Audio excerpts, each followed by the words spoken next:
মধ্যপ্রাচ্যে ইরান ইসরায়েলের চলমান উত্তেজনা বিশ্বজুড়ে উদ্বেগ সৃষ্টি করেছে।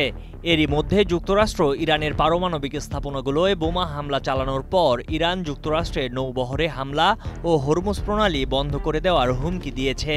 এতে পরিস্থিতি আরও জটিল হয়েছে। সম্ভাব্য এ যুদ্ধের প্রভাব নিয়ে বাংলাদেশেও তৈরি হয়েছে অনিশ্চয়তা ও শঙ্কা। আতঙ্কে আছেন ব্যবসায়ীরা। ব্যবসায়ীরা বলছেন, যুদ্ধ শুরু হলে আন্তর্জাতিক বাজারে জ্বালানি তেল ও পরিবহন ব্যয় বাড়বে, যার চাপ পড়বে আমদানি পণ্য ও ভোক্তার ওপর। হরমুজ প্রণালী ব্যবহারে বাধা তৈরি হলে রপ্তানি ব্যয় ৩০ থেকে ৩৫% বৃদ্ধি পেতে পারে।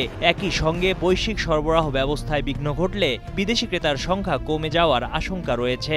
সংশ্লিষ্টরা জানান, বাংলাদেশের সঙ্গে ইরান বা ইসরায়েলের সরাসরি বাণিজ্য খুব একটা বড় না হলেও পরোক্ষ প্রভাব পড়বে অনেক বেশি, কারণ দেশের আমদানি পণ্যের একটা বড় অংশ মধ্যপ্রাচ্য হয়ে আসে। এছাড়া রেমিটেন্স, পণ্য পরিবহন ও বৈশ্বিক বাজারে অস্থিরতা সবকিছু মিলিয়ে এটি অর্থনীতিতে নতুন চাপের ইঙ্গিত দিচ্ছে। নিট পোশাক শিল্প মালিকদের সংগঠন বিকেএমই এর সাবেক সভাপতি ফজলুল হক বলেন, মধ্যপ্রাচ্যের উত্তেজনা বিশ্ব অর্থনীতির ওপর নেতিবাচক প্রভাব ফেলছে। এটা বাংলাদেশকেও ভোগাবে। অর্থনীতিবিদদের মতে, ইরান ইসরায়েল যুদ্ধের পরোক্ষ অভিঘাত হবে ব্যাপক। বিশেষ করে পণ্য পরিবহন, বৈদেশিক মুদ্রার বাজার, আমদানি ব্যয় ও সাধারণ দ্রব্যমূল্যে চাপ পড়বে। তাই আগে ভাগে পরিকল্পনা নেওয়া জরুরি। অর্থনীতিবিদ ও সেন্টার ফর পলিসি ডায়ালগ সিপিডির নির্বাহী পরিচালক ডক্টর ফাহমিদা খাতুন বলেন, মধ্যপ্রাচ্যে যে উত্তেজনা চলছে তা নিয়ে ব্যবসায়ীরা আতঙ্কে আছেন। তাদের আমদানি রপ্তানি করতে হয়। যদি যুদ্ধের কারণে কাঁচামাল আমদানি করতে না পারেন, তাহলে তারা উৎপাদন করতে পারবেন না। নিত্যপণ্য আমদানি ব্যাহত হলে মূল্যস্ফীতির ওপর চাপ পড়বে।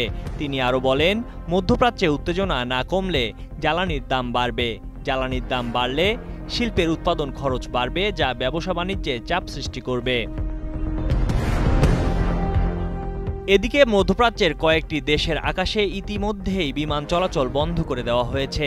এটা যদি আরও খারাপ অবস্থার দিকে যায়, তাহলে বাংলাদেশও অনিশ্চয়তার দিকে চলে যাবে বলে মনে করেন ডক্টর ফাহমিদা খাতুন।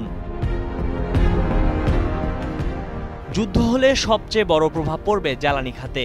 আন্তর্জাতিক বাজারে এরই মধ্যে অপরিশোধিত তেলের দাম বাড়তির দিকে। এতে বাংলাদেশের আমদানি ব্যয় বাড়বে এবং জ্বালানির ওপর সরকারকে বাড়তি ভর্তুকি দিতে হতে পারে।